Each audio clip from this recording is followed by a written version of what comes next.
Hello అందరికీ welcome back to our channel. మైదా పిండి వాడకుండా, షుగర్ వాడకుండా ఇంట్లోనే చాలా సింపుల్గా గోధుమ పిండితో స్వీట్ని అయితే ప్రిపేర్ చేసుకోవచ్చండి. చాలా ఈజీగా చేసుకోవచ్చు, టైం కూడా ఎక్కువ తీసుకోదు, హెల్దీగా చేసుకోవచ్చండి.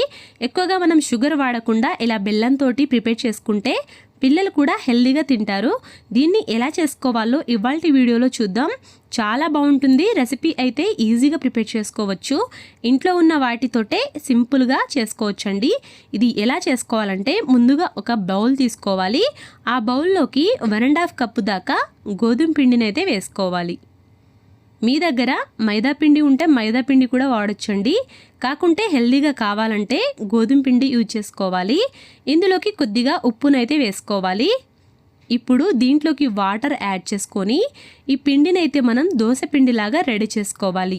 మరీ థిక్గా కాకుండా వాటర్ ఒకేసారి పోయకుండా కొద్ది కొద్దిగా పూసుకుంటూ దీన్నైతే ప్రిపేర్ చేసుకోవాలి. ఒకేసారి పోసేస్తే వాటర్ ఎక్కువైనా అయిపోతుంది కాబట్టి చూసుకుంటూ కలుపుకుంటూ ఉండలు లేకుండా దీన్నైతే రెడీ చేసుకోవాలి. ఇలా కలిపిన తర్వాత ఇందులోకి ఇంకా కొద్దిగా వాటర్ వేసుకుంటూ ఈ పిండిలో ఉండలు లేకుండా దీన్నైతే కలిపేసుకోవాలి. ఇందులోకి ఇంకా వాటర్ పోసి దోశ బ్యాటర్ ఎలా రెడీ చేసుకుంటామో ఆ రకంగా పిండినైతే రెడీ చేసుకోవాలి. మనం దీన్ని ఎంత కలిపినా కొంచెం తిక్కుగా ఉంటుంది. అలాంటప్పుడు ఇంకా కొద్దిగా వాటర్ వేసుకొని దీన్నైతే దోశ బ్యాటర్ మనం వేసేటప్పుడు ఎలా వేస్తామో ఆ రకంగా ప్రిపేర్ చేసుకొని ఓ 5 మినిట్స్ అయితే మూత పెట్టేసి పక్కన పెట్టేసుకోవాలి. ఇప్పుడు గ్యాస్ మీద ఒక ప్యాన్ పెట్టేసి అందులోకి 1 కప్పు దాకా బెల్లాన్ని అయితే వేసుకోవాలి. కొద్దిగా వాటర్ని కూడా యాడ్ చేసుకోవాలి. ఇప్పుడు దీన్నైతే పాకంలాగా రెడీ చేసుకోవాలి. బెల్లం మొత్తం కరిగేసి బాగా తిక్కుగా కాకుండా కొంచెం మీడియం ఫ్లేమ్లో చేసుకోవాలండి. దీన్నైతే ఈ రకంగా బెల్లం మొత్తం కరిగేటట్టు చూసుకోవాలి. ఇలా బెల్లం అయితే మొత్తం కరిగిన తర్వాత నార్మల్ స్టేజ్కి ఈ రకంగా కొంచెం తిక్కుగా కాకుండా మరి పల్సగా కాకుండా మీడియంలా ఉండేటట్టు చూసుకోవాలి. ఇందులోకి 4-5 డ్రాప్స్ దాకా లెమన్ జ్యూస్ని కూడా వేసుకోవాలి. లెమన్ వాటర్ని వేసుకుంటే కొంచెం బాగుంటుంది. అలా లెమన్ చుక్కలు వేసుకున్న తర్వాత పాకాన్ని పక్కన పెట్టేసుకోవాలి.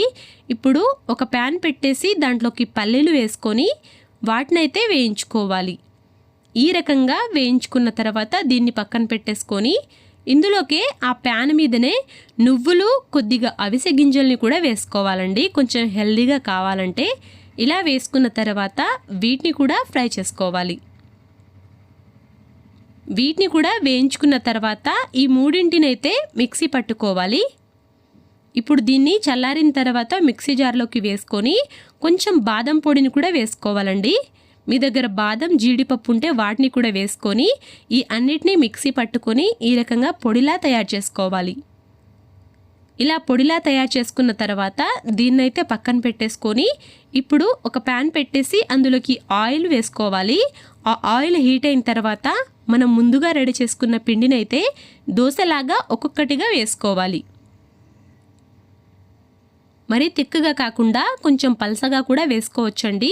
మీకు నచ్చిన షేప్లో ఈ రకంగా కొంచెం పెద్దగా లేకుంటే కొంచెం చిన్న చిన్నగా పల్సగా వేసుకోవాలి. ఇవి పూరీల్లాగా ప్రిపేర్ చేసుకొని ఒక ప్లేట్లోకి తీసుకోవాలి. ఇలా అన్నిటినీ కాల్చుకోవాలి. ఇప్పుడు మనం ముందుగా రెడీ చేసుకున్న బెల్లం పాకంలో ఈ రెడీ చేసిన పూరీలనైతే ఒక్కొక్కటి వేసుకుంటూ 2 మినిట్స్ అంటే 2 మినిట్స్ కూడా కాదు, ఓ 50 సెకండ్స్ దాకా దాంట్లో ఉంచేసి ఇలా ముంచిన తర్వాత బయటికి తీసేయాలి. ఇలా తీసిన తర్వాత అన్ని ప్లేట్లోకి వేసుకొని దాంట్లోకి మనం ముందుగా రెడీ చేసుకున్న పల్లీల పొడినైతే దీంట్లోకి వేసుకోవాలి. మధ్యలో స్టఫ్ లాగా ఈ రకంగా వేసుకున్న తర్వాత 2 సైడ్స్ మలిచేస్తే చాలా బాగుంటుందండి. ఈ రకంగా సర్వ్ చేసుకుంటే సరిపోతుంది. ఇలా మొత్తం ప్రిపేర్ చేసుకోవాలి. అన్నిటినీ మధ్యలో స్టఫ్ పెట్టేసి పైనుండి అయితే ఇలా కవర్ చేసుకోవాలి. పిల్లలు చాలా ఇష్టంగా తినే స్నాక్స్ అయితే అప్పటికప్పుడు ఈ రకంగా గోధుమ పిండితోటి హెల్దీగా ప్రిపేర్ చేసుకోవచ్చు. మనం డీప్ ఫ్రై చేసేటప్పుడు ఆయిల్ ఎక్కువ వేసుకోకుండా సరిపోతుందండి. మనం దోశ పిండిలాగా కొద్ది కొద్దిగా వేసుకున్నా సరిపోతుంది. ఎక్కువగా డీప్ ఫ్రై చేయాల్సిన అవసరం కూడా లేదు.